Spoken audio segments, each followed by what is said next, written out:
Hello, ladies and gentlemen. Welcome back to Taylors of Tech live on Twitch. I hope you're having a wonderful Wednesday.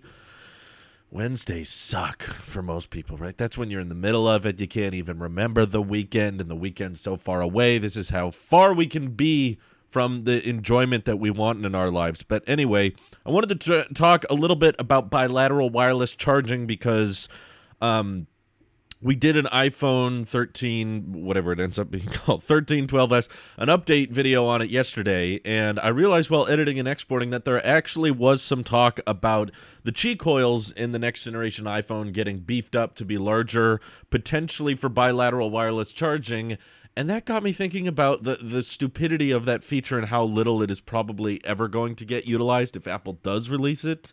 I'm not saying in today's stream, I'm not trying to make the argument Apple won't do it or Apple shouldn't do it. I'm just trying to make the argument as to why I don't think it makes any sense and why I don't think it's really that utilized in Android phones that often anyway. Mainly because, oh, by the way, Ben Arnray, thank you for the tier 1 sub. For 6 months in advance. I didn't even know if that was an option. Holy crap. But thank you for your support. I appreciate that.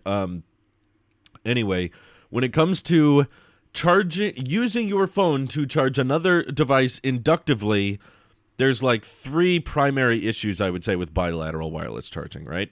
Is, for one, it basically makes 2 devices useless.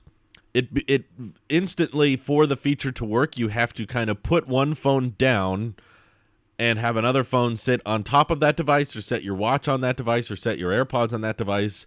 And it requires the person with a weak battery life, maybe they can use it because it's on top, but the other person has to just kind of sacrifice their phone and put it face down.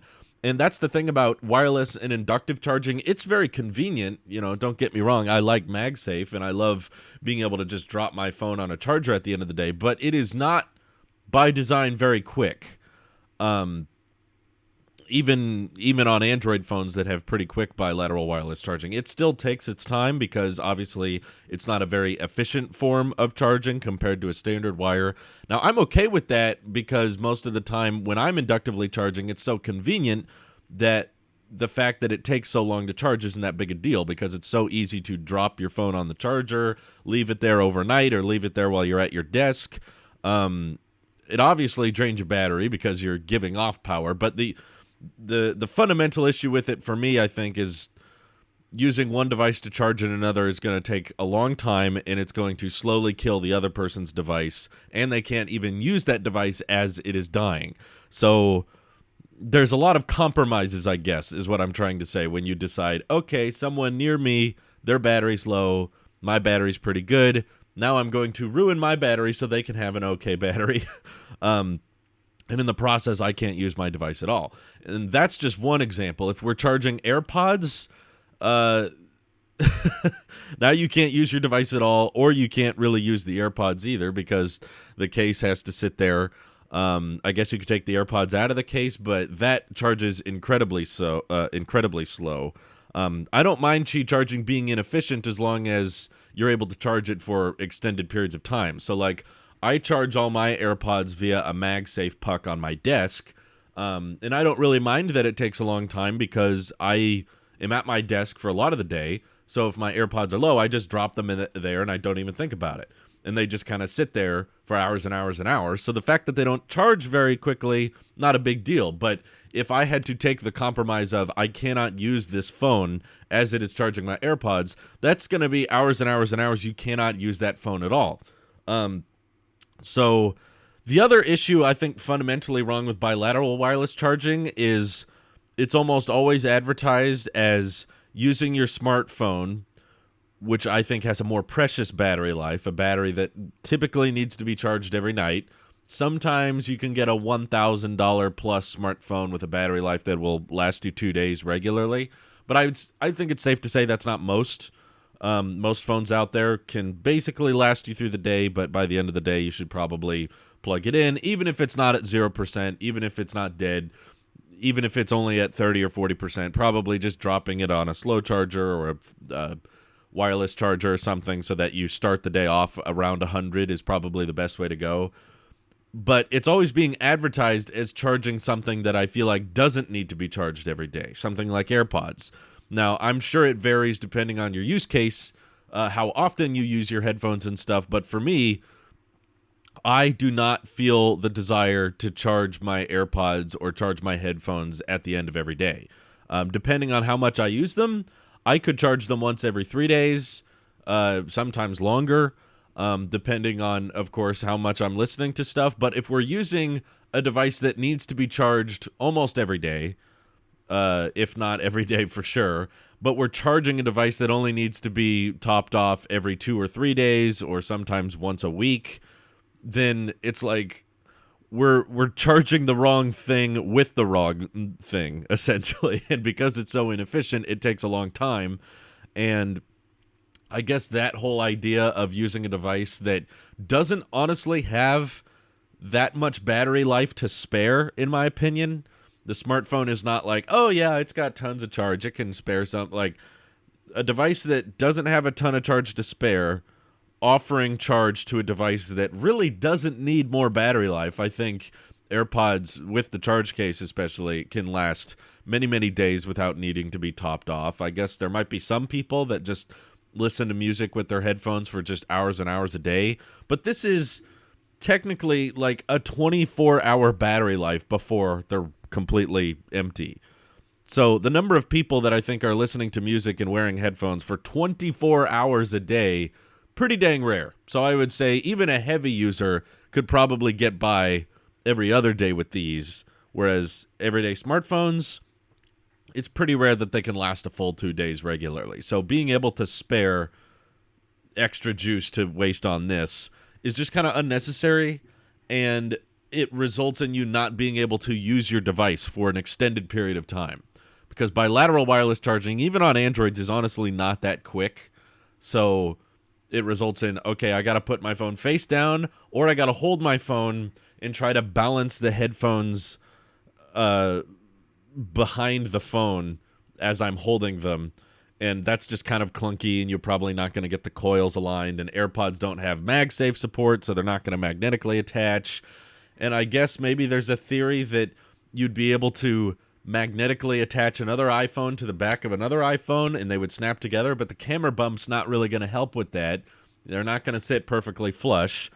And if you're going to make the plus configuration with your phone so that one goes this way and one goes this way, in that case, it's going to be very, very awkward to try to use your phone, especially if you're holding it. So you probably have to leave it face down on a table and scrolling, and the other person, you're using your phone scrolling around and watching videos, and the other person just has to sit there because their phone is being sacrificed as a battery case now.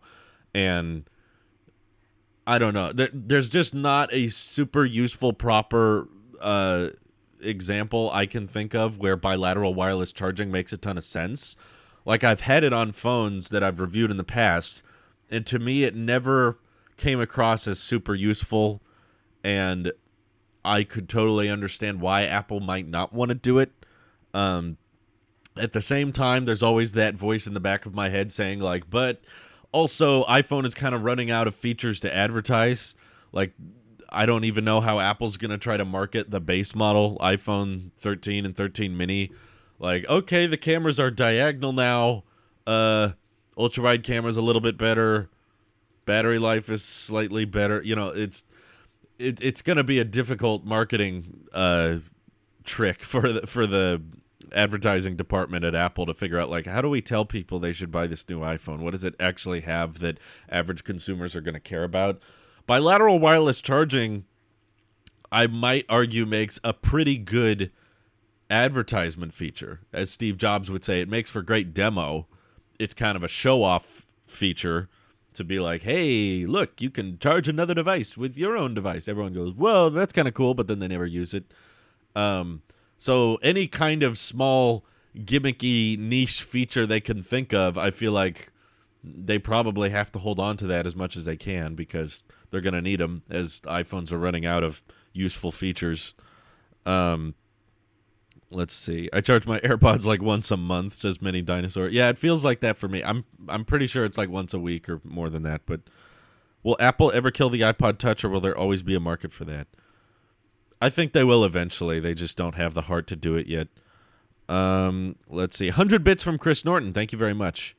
Let's see. Qi charging is really inefficient. You use 50% more energy than with a cable. Yeah, that's quite a bit. Agaib says, so a battery that has a 4,000 milliamp hours can only charge 2,000 milliamp hours for the other phone if you used 100% of your battery. Yeah, and that would kind of suck. That would defeat the purpose of, like, I'm going to kill my phone because I'm at 100% charge and just give someone else 2,000 milliamp hours. But my phone will be dead by the end of it. Yeah, that doesn't make sense. Katrina brings up a good point too, which I like, is they said, if you were a heavy user of AirPods, your iPhone would die before your AirPods. If you were listening to music with your AirPods for 12 or 16 hours a day, your phone would be dead long before your AirPods were. So the use case of charging your headphones via your iPhone is not a situation I could envision becoming very common, unless you just don't charge your headphones the night before, but you do charge your phone. So your headphones die, so you try to charge them with your phone, but that obviously kills your iPhone a lot faster. So the end result is you getting maybe a 1 hour of battery life out of your headphones that your iPhone is still around for, but then because you're bilateral charging, yeah, it's just going to kill your phone a lot quicker. It's great when you travel and only brought one charger. I don't know. I feel like that instantly is I guess what maybe Mod is trying to say is, like, you turn your phone into a wireless charger where you plug it in so it's charging and then you flip it upside down and put your headphones on top of it. I feel like it would honestly just be easier to just plug in your headphones after you're done plugging your phone in, though, which I know is the case with, like, if you're using Samsung with Galaxy Buds, those both use USB-C, and if you're using an iPhone, then they're gonna both be using Lightning. So charge your iPhone with a cable, and then when your iPhone's done charging, plug in your AirPods with a cable, the same cable, because you only need one.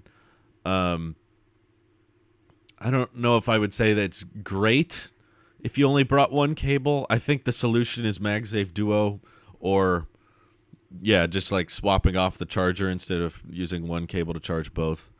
It's going to make your phone very hot, and it's going to charge the headphones pretty slowly. Not speaking from experience, wife and I did that at Disney World for a week. I guess that's one example I could think of, but just charge overnight. Yeah. I just feel like the process of just plugging in the cable to your AirPods, though, would be a lot faster and a lot simpler, and it wouldn't make your phone so hot. And you can just use your phone in the process instead of plugging in the phone and flipping it upside down and putting something on top of it. It's, not great for the glass either. Mini Dinosaur says, I use my Sony XM3s for probably 5 to 8 hours every day, and I have to charge them about once a week. Yeah, that makes sense for over-ears. It's not bad to have options, right? No, that's why, I started the show by saying, like, it's not the end of the world if Apple adds this feature. It's not like I'm saying they shouldn't. I'm just saying it's not a feature that makes a big difference to me. You can have the phone face up. Then it becomes this whole balancing act of trying to get the headphones aligned just right with the bottom of the phone. So you put the AirPods on the nightstand, and then you try to align the phone with the AirPods, and then turn on bilateral wireless charging so that it's charging the phone and charging the headphones, and you wake up to a fire on your nightstand or something. Yeah, I think that Apple could add this feature and probably get a interesting amount of people talking about it, but ultimately, essentially what I'm trying to say is I plan on getting the next iPhone that has 120 hertz. I'm very excited for this year's upgrade because it sounds like the battery life is going to be the best battery life in any iPhone. It sounds like the cameras are getting improved, which is nice, but after this iPhone I'm buying later in the year, I don't plan on getting another iPhone for a long time. I've been buying the iPhone every year ever since 2016, and it's made sense for my job to keep covering it, and I have appreciated the changes we've seen year after year, and I've appreciated a lot of the differences, but I'm already starting to feel like iPhone upgrades year over year are getting so small and so minor that it's starting to make less sense for me to buy and keep every new iPhone that comes out. And I think I want to challenge myself to kind of mix things up a bit and see how long I can keep this year's iPhone, because 120 hertz was kind of the last big feature that made a difference to me, because I notice it and I really, really love it on my iPad. And every time I've tried a 120 hertz smartphone, which is obviously on Android, it's always annoyed me when I go back to my iPhone and it's 60 hertz again. So once I get 120 hertz, there's going to be very, very little things that are convincing enough to get me to upgrade. And I have no clue really what they could do that would make me want to upgrade after this year's Pro Max, which is, it sounds like, if rumors are correct, we're only like a couple months away from. It sounds like they're on track to still launch in September and ship in September as well. So we're only a couple months away from this next phone. But honestly, there's very few problems I have with my 12 mini. In fact, I've been tempted very many times to think like, man, this 12 mini works so well. I love it so much. Why would I upgrade? You know, I don't really have many complaints with it. It does the job and I'm happy with it. The only little difference I appreciate would be the higher refresh rate, because I've tried that on other phones and liked it. So what exactly, Broman's asking, what would convince you to buy new iPhone after you buy this year's much better battery? I don't even think battery life, because I'm fine with my 12 mini's battery, and it sounds like the 13 Pro Max is going to have an insanely good battery life this year. It's going to have physical milliamp hours in the 4,300 territory, which is higher than that even of the 11 Pro Max. And A15 chip is supposed to be even more power efficient. So if we're getting better power efficiency and like the largest physical, battery size on the inside, this should be the best battery life of any iPhone. And the 11 Pro Max was lasting me 2 days per charge. It depends on what you're doing with it, and I know it's probably different because 13 Pro Max is going to have 120 hertz, and it's going to have 5G, and it's going to have technically a bigger display. So hopefully the A15 chip can accommodate all that. But I've been really thinking, like, what could Apple do that would make me want to upgrade? And I can't really think of much.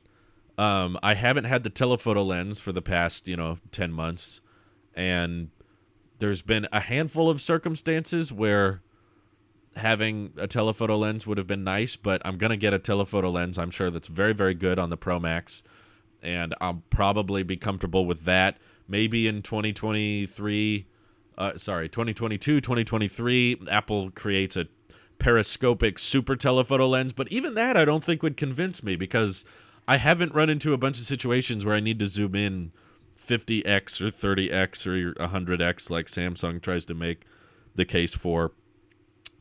Because like I've said, I've hardly needed a telephoto lens with my 12 mini because the regular lens is just so good, and we've been quarantined a lot more in the past year, so there's been less use of a telephoto lens. But overall, I don't know what they could do. I'm trying to think of like a major one that would probably take a while. Like for the past year, I've been saying I won't upgrade my iPhone until I can get 120 hertz. Basically, if there's no ProMotion iPhones this year, if there's no 120 hertz, I will not upgrade. I'm going to wait until Apple has that figured out. I think it's pretty likely they do have it figured out, and that will be on the Pro iPhones this year. But a big one I could see myself waiting for is maybe my next iPhone after this year's will be notchless. I'm going to wait until there's no notch, which I don't think is around the corner, for the record. I think that could easily be 4 or 5 years, maybe more, before Apple finds a way to completely eliminate it. I'm not talking camera hole. I'm not talking smaller notch. I'm talking no notch, which could easily be many, many years. But I'm okay with that because I don't think there's going to be a ton of groundbreaking features that I would want to upgrade for. Substantially better battery life wouldn't make a difference to me because I gotta sleep at the end of the day anyway, so dropping my phone on a charger is not that big a deal. Would a folding iPhone convince you, though? It's a big change in form factor, so that might be exciting. Yeah, that might convince me, depending on how it's priced. I have a feeling that Apple making a foldable would be probably the best foldable on the market, but also extremely expensive. So I don't know if I would switch to it if it was like $3,000. I would be like, it's cool. You know, I'm still planning on reviewing new iPhones every year. That's not going to change. Like, same way I review the newest iPad Pro that comes out every year. I would still buy it and talk about it and review my experience with it. But when I'm done with it, I would either sell it or return it or, you know, do whatever with it and not keep it. But after iPad OS being such a big disappointment and everything, I have decided to, you know, keep using my 2018 iPad Pro. It still works great. I still use it for work, and I'm very happy with it. And it's getting old, but after seeing the direction Apple is taking the iPad in, I kind of just, you know, don't really want to reward Apple with my, you know, money for not really making the iPad more than what it's been for the past 5 years. It feels like iPad OS has still in 2021, 11 years of iPad, it's still fundamentally limiting the hardware. And because of that, I don't want Apple to have the pleasure of feeling like they've sold me on a new iPad Pro. So I'm thinking more so these days, maybe I'll just hold on to this thing as long as it gets software support, you know, and I'll just keep my 2018 Pro until it's not getting updates anymore, which I know very well could be a long time. It could be, you know, the iPad Air 2, I think, is getting 8 years of software support. So if the iPad Pro that I have now gets 8 years, that we're looking at 2026 by the time I'm ready for another iPad Pro. But I feel like the changes year over year are so small, and because iPad OS has done so little over the past few years, there's very little reasons to upgrade. I couldn't convince someone who had a 2018 Pro to update. If, you know, there's some nifty things like Center Stage or Mini LED, but the differences are not justifying the cost, I guess. Landscape Face ID, landscape home screen would be an upgrade incentive for me. I currently have a 12 Pro Max. I don't use that enough for it to make a massive difference. And I feel like if Apple wanted to do landscape Face ID or landscape home screen, they would have done it by now. I don't know exactly why that would take many, many years for them to bring back. Or technically that could be done via software update, I guess. So I don't see that as like a hardware reason. There's a good chance I'm going to study abroad this in the next year, and my iPhone will be my main camera, so I really want to go for the 12 or 13 Pro. Telephoto seems worth it to me in this situation. Right now, I only have the SE2, so it'll be a big upgrade either way. Yeah, that's a huge upgrade from the SE2 for sure. I never understand the hate for the notch. I almost never see it when I'm using my phone because I'm looking either at the middle or bottom of the screen. I don't hate the notch either. I'm not saying the notch sucks. I'm just saying I'm waiting for something major. Not even that the notch would be major to the average consumer. I don't think the average consumer would notice or care. But in the tech community, at least, I think it would be a big milestone if it was finally gone. And for us techies looking at a phone with no notch and no pop-up camera and just one size bezel all the way around, that's kind of a big leap forward in terms of design on the technical side of things. The average consumer is just going to see a phone. They don't care. I don't hate the notch either. I don't notice it. I don't see it as like this will change the way I use my phone. It's just one of those like milestones that we've talked about for a long time. Ever since the notch has existed, we've been talking about when the notch will be gone. So when the notch is finally gone, I feel like it'll be similar to the 2018 iPad Pro, right? Because the notch is almost one of the last things Apple can change that will become noticeable from the front. Once the notch is gone, there's very, very few things Apple can do with the design that's actually going to make a noticeable difference to people. So basically what I'm saying is once the notch is gone, you'll be able to buy that iPhone and literally no one will be able to tell that you don't have the latest iPhone for many, many years because pretty much every iPhone after that is also going to look the same from the front. And that's pretty much what's going on with the iPad Pro right now. From the front, 2018 onward, there's hardly any difference. I mean, you can hardly tell the difference between an iPad Air and an iPad Pro now because there's no notch, there's no chin, which I'm fine with. I don't think that's a good reason to keep the notch or the chin just so people can notice it. I don't think that's a good reason to keep it around, but I think that Apple's going to take their time with this because they're likely aware that the differences are going to be very small after that point, and it's going to be very difficult for anyone to notice a difference from the front. So they're not going to rush to remove it. So that's why I very intentionally would choose that option of like, okay, I'm not going to upgrade my iPhone until the notch is gone. Not because I hate the notch or I think that the notch is a problem, just because I want to hold on to this phone for a long time. And when they make that big of a design difference from the front, I know that there's not going to be another design difference for many years to come, if ever. I don't know how much they can change with just a full screen display on the front with no intrusions, the pixels going right to the edge. How much can they really change after that? There's a rumor that Apple is planning for the iPhone 14 to bring back Touch ID. That's been a rumor since 2017. I remember people saying the iPhone 10 would have in-display Touch ID way back when, and it never happened. And then every single year since then, they've been saying next iPhone will have Touch ID, next iPhone will have Touch ID. So that rumor's never gone anywhere, but they're still running with it every year. They keep saying. I'm guessing Apple still has it as a backdoor plan. They're just debating whether or not it's worth implementing. I bet I know they have patents for it, and I'm probably pretty certain that they have prototypes internally with Touch ID. They're just debating internally, like, it's going to cost an extra $30 per display if we implement it. Can we afford to raise the price a bit more so that the profit margin's thick enough, or can we live without it? They're probably polling a lot of customers, asking them, how much do you want Touch ID to come back, or are you happy with Face ID? Do people want both? How many people want both? How many people would upgrade for Touch ID? They're just doing all kinds of internal research to figure out if it's worth bringing back. But the technical side of things, we know from Android, it's totally possible. Really cheap Android phones now have Touch ID built into the display. Sorry, some people get mad when I say Touch ID on Android. They're like, no, that's Apple's. It's a fingerprint scanner. If it's on Android, that's totally different. Okay. You know what I mean. Fingerprint reader on Android under the display. It's totally technically possible, and it's also very scalable and very easy for them to implement. It's just a matter of cost. And is it going to be appreciated? Apple probably doesn't want to spend a bunch of money on implementing Touch ID if a ton of people would not use it. So they're debating whether or not it's worth it. And my guess for this year is that they've decided it's not worth it, but I think they should do it personally. If you're asking me, I think they're going to very quickly run out of features to get average consumers to upgrade with. And I think Touch ID is something that average consumers know pretty well. Like, I've seen people outside of the tech community that are not interested in, tech videos or watching MKBHD or Unbox Therapy. Not people that are into tech argue about Touch ID.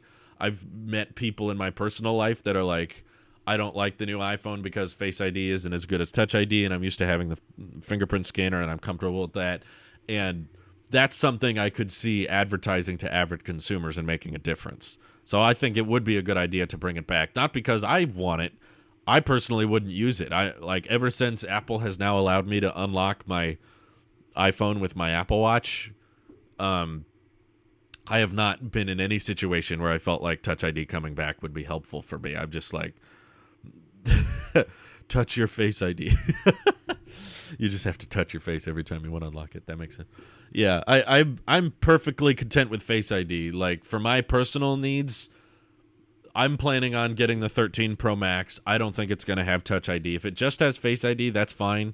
And if they brought back Touch ID the following year, I wouldn't care. I wouldn't upgrade for that. That wouldn't be a big enough reason because I wouldn't plan on using it. So as long as I have Face ID, I'm good. And my Apple Watch can unlock my phone with a mask on. And sometimes even without a mask on, it just gets like a weird read on something. And but I don't mind that it kind of unlocks unintentionally a lot of the time, because the Apple Watch gives me this big lock iPhone button.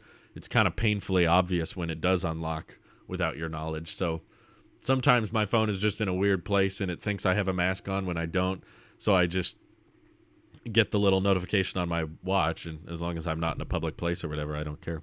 So I thought that Apple bringing an SE sequel was kind of unnecessary, but they probably did it for people who wanted a relatively newish iPhone and pay little money for it. Yeah, I don't think it was unnecessary. I think it's kind of great because Apple was still selling the iPhone 8 before the SE2 launched, but it still had 3D Touch, and it was $450, and it had an older chip. And I know a lot of people, obviously, that don't want to spend a lot of money on their iPhone. They're comfortable with the older design. They're comfortable with a home button. They like Touch ID. And giving a really cheap iPhone the latest CPU, and that A13 chip allowed them to bring portrait mode to a single camera system. And my wife loves that phone, and we've even seen people in the chat that love that phone. And I don't think they would have been as interested in an iPhone 8 because that A11 chip didn't allow them to have portrait mode, and 3D Touch was probably adding unnecessary manufacturing complications, and that's why it was kind of more expensive.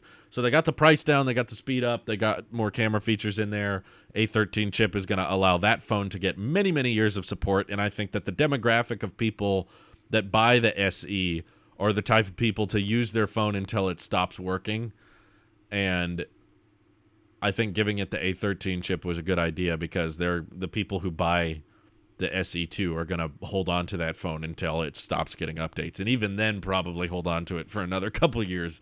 Like my oldest sister had the original SE, and she did not upgrade it until I think like a week or so ago. She just got a new phone. But yeah, basically she held on to that thing for 5 years, over 5 years since she had it when it first came out. Will you keep your 12 mini for memories after you get the 12S 13 Pro Max? I don't think so. I have kind of given up on the whole keep it for memories thing. I like the 12 mini. I think it's a great phone, and I'm sad that Apple's probably going to stop doing mini iPhones. Not this year, but next year. From what rumors and analysts are saying, I think there's still going to be a 13 mini. But there's so many of them, and there's so many iPhones on the market that you can get for below new price. Like, it's fine. I had my experience. I filmed my videos with it. I don't need to keep an iPhone around for memories because it would probably just sit in a drawer somewhere. Or I guess my wife could use it, but she likes her current phone. She doesn't really care to upgrade very regularly. She's always just like, oh, just let me use my phone. I don't need to change anything. So what's most likely is we're going to either trade in or sell the 12 mini to help offset the cost of the Pro Max, because I used to collect iPhones and just kind of hold on to them as long as I could, but I realized quickly that I don't do anything with them. They just sit in a drawer or they sit in a box somewhere, devaluing over time. So you could either keep an old iPhone in a box in a drawer and occasionally look at it every 5 or 6 months and do something with it that's not very useful, or right when the new iPhones come out or right before the new iPhones come out, you can sell it and get most of your money back on it because iPhones hold their resale value pretty strongly. I don't know how well the 12 mini will sell, but I'm sure I could get at least some money back with it and help me pay for the next iPhone. Because I think since I no longer have 2 terabytes of iCloud storage and since I no longer have Google Photos, I'm probably going to get a higher storage configuration on the Pro Max this year. I don't think I need 512, but I'm debating if I should get maybe 256. And I definitely don't need a terabyte. If they do a 1 terabyte option, I think that's too much. But maybe just a little bit more than 128, because now I'm storing all my pictures and videos locally. I am against monthly subscriptions, which is why I don't care much for any type of cloud service alternative of like paying for Google Photos or paying more for iCloud. I just want to store more stuff locally. And since I plan on having this phone for a long time, I don't mind that it'll all be stored locally because I'll just be able to scroll through really old pictures on there because I plan on keeping the phone for a long time. I think if you buy a 13 mini and keep it untouched, you can probably sell it for 5 times the price 7 years later because it'll probably be the last mini phone. Maybe, but I don't think 5 times the price. Maybe a little bit more if it's unopened and Apple isn't selling them anymore. But the thing is, Apple's not in the same realm that they were in the past. You know, people think that it's going to be just like the iPhone 4. Like if you can find an unopened iPhone 4 mint in the box nowadays, it's worth quite a bit. But Apple wasn't making as many phones then as they are now. So we're not talking about limited edition as in there's only a few thousand left. We're talking now that there would be like hundreds of thousands still in circulation because Apple's mass producing phones on just a tremendous scale now. That's why iPhone 6s aren't really worth a ton either. So I think it might be worth a little bit more than retail, but I don't think 5 times the price. And 7 years is a long time to wait. You'd probably be better off buying stocks or mutual funds, and those will appreciate in 7 years or so. Or if you were looking at individual stocks that you have a lot of faith in, it's a whole different discussion. But something like Tesla stock, probably 7 years from now, is going to be worth a ton more. So I don't know. Buying iPhones to hold value, I don't think is going to be worth. It's going to be worth it in the long run. There's literally tens of thousands of unopened phones from every model year. Yeah. It as time goes on and Apple gets bigger and they mass produce phones, the whole collector's item of like I'm gonna buy one and keep it mint in the box I don't think the value appreciates on it too much. Please stop talking about 12S. If Apple did now what they did in 2018, then that's a whole year until the 13. They can say 12S. We don't know what it's going to be called officially. Would you recommend that someone invest in Apple stocks? No.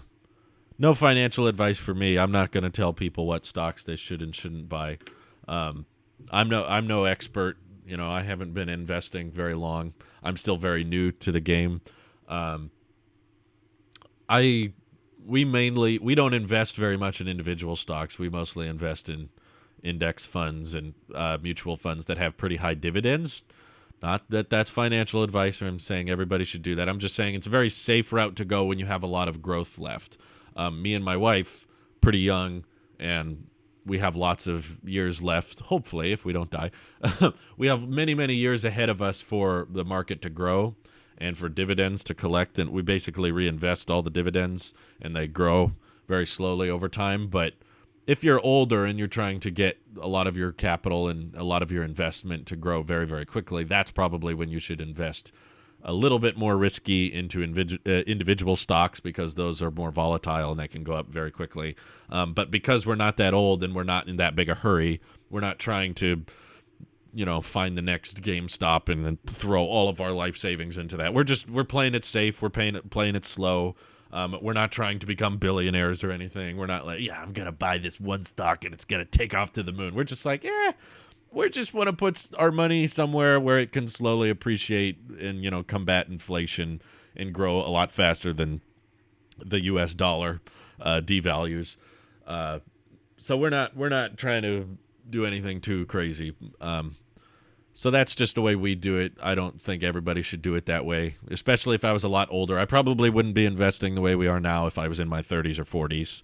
I'd be like, okay, at this age, we should probably be investing more in volatile stocks and trying to find some that are going to skyrocket more quickly.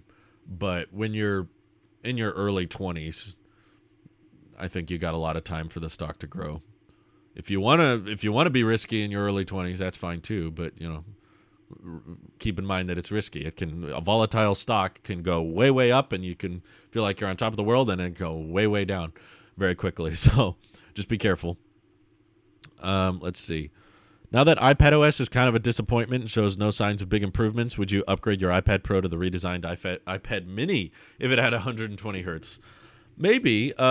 That would be very, very tempting because I do appreciate ProMotion, but I don't think the iPad Mini will get it. I'm pretty sure 120 hertz in the iPad lineup is going to be a Pro feature for a long time because if they started giving 120 hertz to the Air, oof, that's going to kill off, I think, the iPad Pro pretty hard. And I already don't think the iPad Pro is going to sell very well because there's so little reasons to go with that over an Air.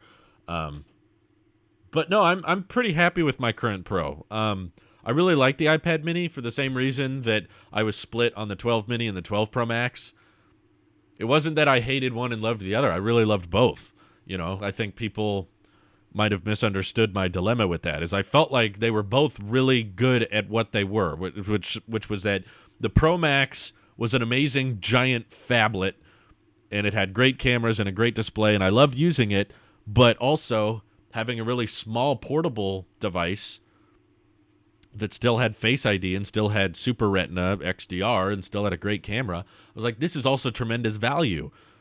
And it almost felt like they're completely different products. I know they're both iPhones, but it's like comparing an iMac and a MacBook. You know, they have their strengths and they have their weaknesses. And I was torn because I felt like they were very separate categories.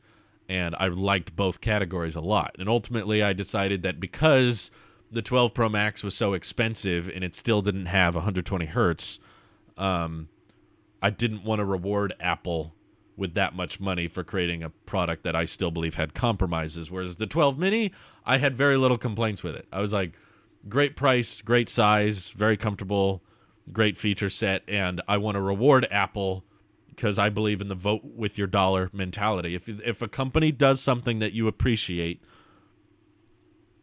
then buying that product and letting the company know, hey, I appreciated this and I want you guys to do more stuff like this. That's how I treated my last iPhone decision. I was voting for the 12 mini. I want more devices like this. I want Apple to work on making flagship hardware that's smaller. It sounds like it's not selling well, so they're probably not going to do it, but I stand by my truth and I stand by my opinion that I appreciated Apple for doing something different, from going against the industry standard and trying something new. I wanted to reward them for that. So that's why I stuck with the 12 mini. And I really appreciate 120 hertz. So if there was a way to get 120 hertz on a mini iPhone, I'd be very tempted to get that. But there probably won't be for a while. So I'll probably go with the Pro Max. And because the battery life's good and everything and the camera's good, I'll just keep that for many years. I don't think inflation will be that bad. The Fed is saying it's not, and the people that work there are not elected, so they have less of a need to lie in order to please voters. Also, this seems normal since demand for goods has spiked as more states open up. I don't know. I think that mass producing, this isn't really tech related, but all the stimulus checks and all the extra money that the government printed, I can see hyperinflation working before my own eyes. You're saying it won't be that bad. I'm saying it is pretty bad. I'm looking at it right now. Like, I'm looking at the price of groceries, the price of real estate. It's insane. Like everything is skyrocketing for basically no reason other than the dollar is getting a lot weaker because they printed a bunch of money really quickly, which I guess is, fine because people were in trouble and we needed stimulus checks. I'm not saying that was a bad idea, but it does impact the value of the dollar. Well, if it's not hyperinflation, I don't know what it is. It's inflation that happened pretty quickly. I just don't know how you can explain real estate prices jumping by 25% within a 30-day period. If that's not hyperinflation, I don't know what is. But yeah, it's it's the value of the dollar tanked pretty quick, and it's only going to get worse as we print more money. You're also seeing the economy open up, which is part of the inflation.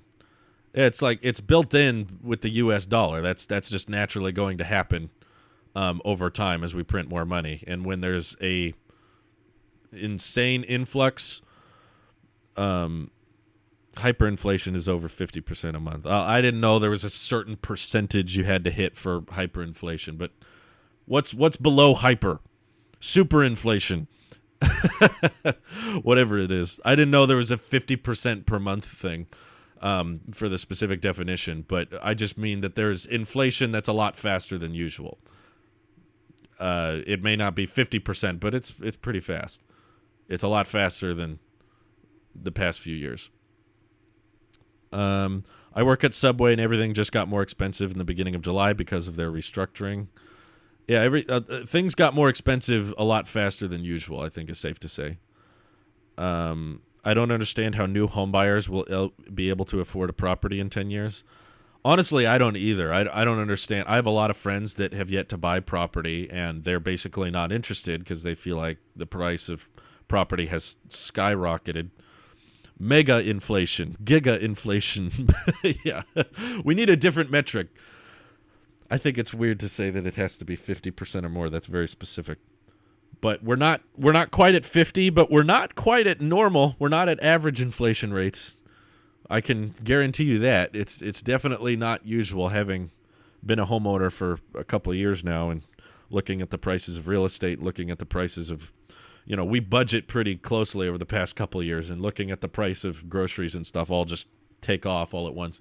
Yeah, it's not normal. Let's see. Yeah, a lot of supply chain issues going on in the industry. There's a big lumber shortage that skyrocketed the price of everything. Let's see. In places with hyperinflation, the cost of food goes up by the hour. Jeez. Wavy, thank you for the Twitch Prime. Appreciate that. YOLO Piop. YOLO, I was missing you the other day. We were actually talking with my father-in-law. He's gone now, but he's fine. He's going to Florida now via train. But when he was here, he was talking about you. He was talking when we went live on Twitch. I remember him reading the chat, and your name came up a lot. He was talking about you. Anyway, he says, I used to want a Tesla, but I'm starting to have second guesses because I don't like the direction of getting rid of a lot of physical buttons. The ones for windshield wipers and heating should be physical, since those controls are often used when driving. It's not a harder to find button when it's flush with a screen. It's kind of dangerous in my opinion. I'd still buy an electric car. I don't know if it would be a Tesla now. Well, my question is, what's changed? When did you used to want a Tesla? Because Tesla has not had the windshield wiper buttons and the heating buttons for years. That's never been a feature on the Model 3, and the Model 3 has been out for like almost 4 years now. So were you only interested in Tesla back for like the old Model S's?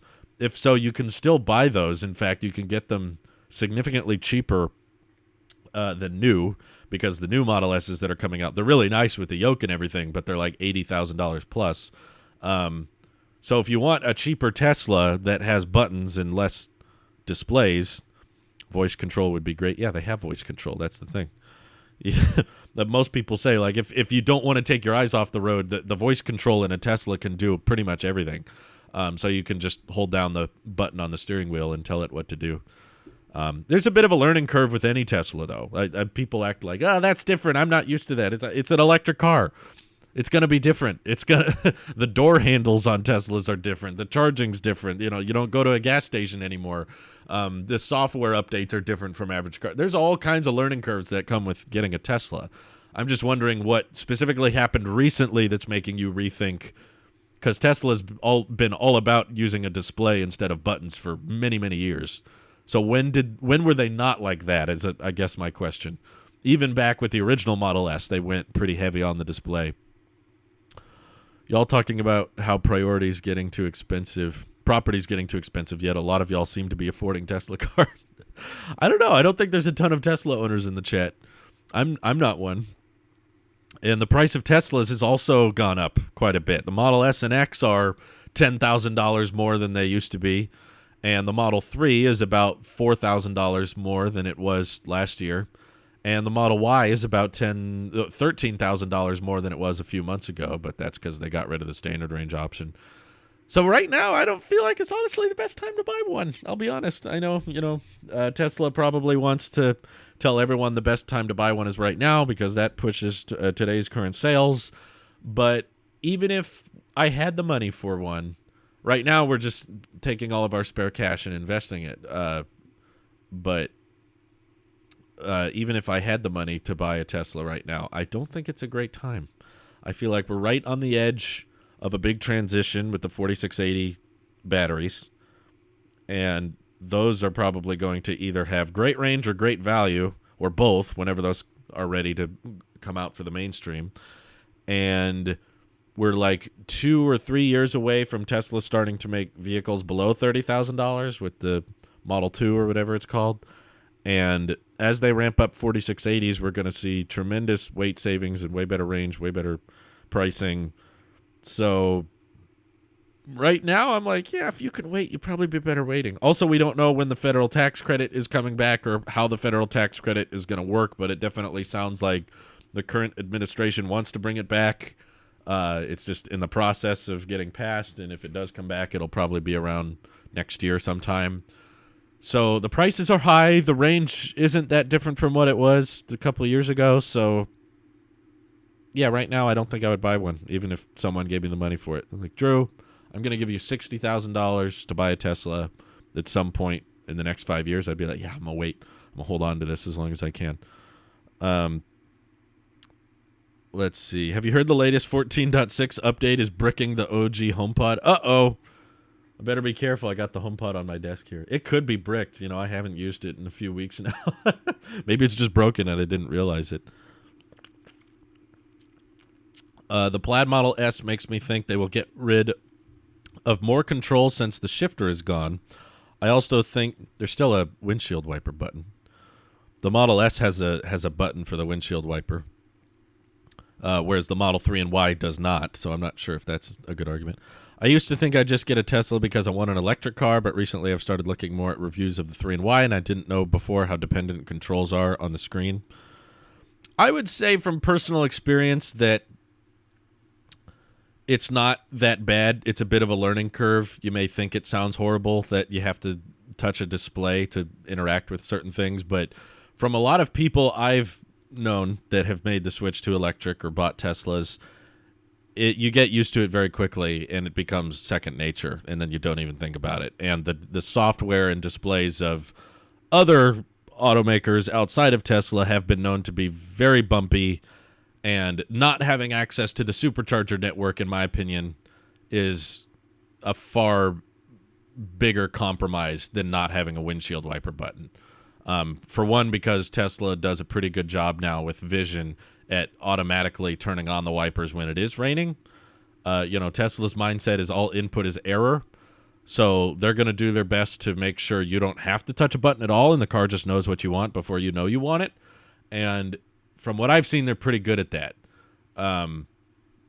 And you could go with a ID4, you could go with a non-Tesla that has buttons and a more traditional interior, but you're not going to have as good as range. You're not going to have as good a charging network, which in my opinion makes a whole lot more of a noticeable difference than a windshield wiper button. If you're going to wait for the Apple Car, you're going to be waiting a long time, because I don't think the Apple Car is also going to be 6 figures if it does come out. Probably not going to come out at all, in my opinion. Taycan software is so buggy. ID4 software is not great either, and the charging network is a little buggy too. How long does a Tesla take to fully charge from almost 0%? Depends. If you're at a supercharger, you're not really... People have backwards logic. They think like, oh, how long until it's at 100%? You don't charge from 2 or 1% to 100. You basically charge high enough to get to the next supercharger. And Teslas have very good software at telling you exactly how long you need to charge, how often you need to charge to get where you want to go. It's not about just driving until it's low and then deciding, oh, okay, I should start looking around for a charger. That's your gas car mindset. What you need to think of is, where do I want to get? And you plug that into the car, and it tells you how long you need to charge at each station. So the process of going down to 1% and then charging until you're at 100% and then driving again till 1%, it's not practical. It wouldn't be more time effective. So you're better off just telling the software in the computer where you want to go, and then it'll tell you, stop here for 10 minutes, stop here for 20 minutes, and it's going to charge you not to 100, but it'll charge you high enough so that you can get to your next destination within a reasonable margin of error, and you'll end up at your location with decent amount of range left. I own a Vision Model 3, and most of the automatic stuff works pretty well. Autopilot worked the other day in a downpour, but limited the speed. Yeah, they're limiting the speed. That's cool. Horseman of the Apocalypse, you got a recent Model 3 without radar. Nice. Good for you. Yeah, the Tesla Vision stuff I've seen so far, I was very skeptical of it at first because it felt like a potential compromise on safety, but the reviews I've seen of it so far are fairly promising. Mike says, I usually do 15% to 80% in 35 minutes. Gives me time to relax, enjoy the Tesla entertainment system, doodle on the phone, and get some work done. Yeah, it's maybe not as time effective as a road trip machine as a gas car is, but it's far more enjoyable from the people I've talked to about it. They're like, yeah, you don't get to your location as fast. You maybe lose like an hour or two on like a 12-hour road trip, but it's far more comfortable because the car is doing most of the driving, and supercharging is way easier and way more relaxing than going to the gas station. Gas station is stinky and messy, and you feel like you're rushing because you got to beat the pump, and you got to spill gas all over yourself, and you got to pull out your credit card and select the type of gas. At a supercharger, you just plug in. That's it. There's no credit card. There's no inter-billing zip. There's no gasoline smell. There's no person behind you waiting to fill up in the pump. Tesla vehicles and other EVs actually can charge faster than smartphones, which is pretty mind-boggling to imagine because of how big the batteries are. But yeah, they percentage-wise charge up faster than most smartphones do. Probably because they have a battery management system with like fans so they can cool the battery down, allow them to charge a lot faster. You want autopilot, but I don't know if I'd pay 10 grand. You don't have to. Autopilot's included for free with every Tesla. 10 grand only buys you the full self-driving package, which honestly isn't really worth it right now. I don't think most people should get it, but FSD basically gives you smart summon and automatic lane changing with navigate on autopilot and auto park. But if you're just talking about the car staying in between the lines on the freeway and adjusting adaptive cruise control and auto steer, that's built in with every Tesla for free. That doesn't cost anything extra. So charging a Tesla is free? No, but it's substantially cheaper than gas. They just electronically bill you through the car. They don't need a credit card at the charge stand. When you plug in the charger to the car, it registers, okay, this is Mike's Tesla. Mike's account through Tesla has this credit card on file, so we're going to charge him this amount. My first supercharger experience had a charger that didn't work. I went to a working one and was charged $4.20. Oh, that's beautiful. Yeah, sometimes they don't work. To be fair, that happens with gas pumps, too. That happened to me the other day. There was this really, really busy gas station, and I saw a pump that was open, so I pulled into it, and it was, like, out of order. I was like, oh, great. And then I had to back out and do the whole parallel parking thing. The Model S and X don't have free supercharging anymore, but the old ones did. I actually had a relative. I was at a 4th of July party with my family, and there was a guy there who had an older Model S that I'd seen him at. It's kind of a big party. I'd seen him at family parties in the past. He's kind of distant relative. He's not super close. He's like my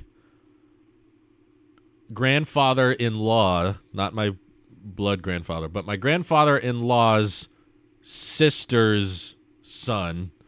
So I don't know him super well, but we were at the party and I saw like a 2015 Model S, and I was like, huh, that's kind of cool. I wonder how it's working for him. I haven't talked to him in a while, so I sat down with him and we started talking about what he did for a living, and we were catching up, and I asked him like, hey, you've had that Model S for like 6 years now. How's it going? Is there a lot of range degradation and all that? And he was like, not that I noticed. He's like, I'm sure the range is probably a little bit lower, but I don't tell. I just, he uses the battery percentage thing. And when he bought his Model S, they were still offering the free unlimited supercharging thing. So that's why he wasn't from around here. He was long gone, long 5 hours from here, 6 hours from here, and they always road trip with the Model S because they get unlimited free supercharging with it. And he had really nice things to say about it. I mean, he said there's been software bugs and little defects in the past, but Tesla will repair them for free and replace stuff. And he had a little glitch where the door handles weren't popping out when they were supposed to, so the mobile service came out and replaced them for free. And he had the little MCU issue where the software on the 17-inch display was crashing or not working, so they replaced the MCU for free. But yeah, he had really nice things to say about it. And his wife also got a 2018 Model 3, so they're like a fully electric Tesla family, but they didn't drive the Model 3 up to the party because they would have to pay for supercharging. So I was like, yeah, that makes sense. Are the unlimited supercharging users grandfathered in? Yeah. I mean, it doesn't stick with your account, it sticks with the car. So if you buy that car, it's not like all of your future Teslas will get unlimited supercharging. It's just that car. And I believe you lose it if you sell it. I could be wrong. Correct me if I'm wrong, if anybody knows. But if you buy a Tesla with unlimited supercharging and then you sell it to someone else, I don't believe the next person gets it. Not sure. I could be wrong there. My dad has a 2017 Bolt, and I'm interested to see how degradation is. So far, he says it's fine. That's good. I've heard some of the older ones have pretty bad degradation, but I'm glad he says it's fine. It's a very common misconception. There's a lot of people out there that think that if you buy an electric car, you have to buy new batteries for it in like 5 years because the batteries get old. In Teslas, at least from the extended ownership experience I've seen from a lot of people with like hundreds of thousands of miles on them, you don't need to replace the battery almost ever. You'll probably get a lot of degradation after 300,000, 400,000 miles, but a lot of gas cars don't even make it that long. They start breaking down, and my first car, the Ford Ranger, didn't make it to 200,000 miles. Transmission was shot, and it became so expensive to fix that it was worth more than the car was worth. So it was basically totaled. So basically, even today, even without 4680s, you have to put up with a little bit lower range. But overall, you can still last the car as long as you can basically go around 200 miles per charge. You can drive anywhere in the country and supercharge. There's not a bunch of places that are like, oh, your range is so low you can't get to this destination. So I don't think a lot of people will need to replace their batteries even after 8 or 10 years of ownership. I think the degradation on the 3 and Y is even proving to be less than that of the S and X, and the S and X are not aging that bad. So yeah, it's the underrated Switch. I think a lot of people don't realize how great they are. I don't think the range needs to be as good as gas cars for it to replace gas cars because you can charge from home. How long does it last? There's still people today driving around the oldest Model S's. I saw a Tesla Roadster a couple weeks ago. They're still driving them around. They last. I would say the ones they're selling today are easily going to last just as long as your new gas cars. We don't have Teslas haven't been around for 15 or 20 years, so we don't have evidence of them lasting that long. But as far as we can see, there's still people driving around the oldest Model S's they can, and they're still enjoying it. So I think they will last 15 or 20 years, and for a lot less maintenance cost. But anyway, I got to get going. I got some more videos to make, but I appreciate the bits and the Twitch Primes, folks. So thank you all for watching. Hope you have an excellent rest of your day. Take care. Bye-bye.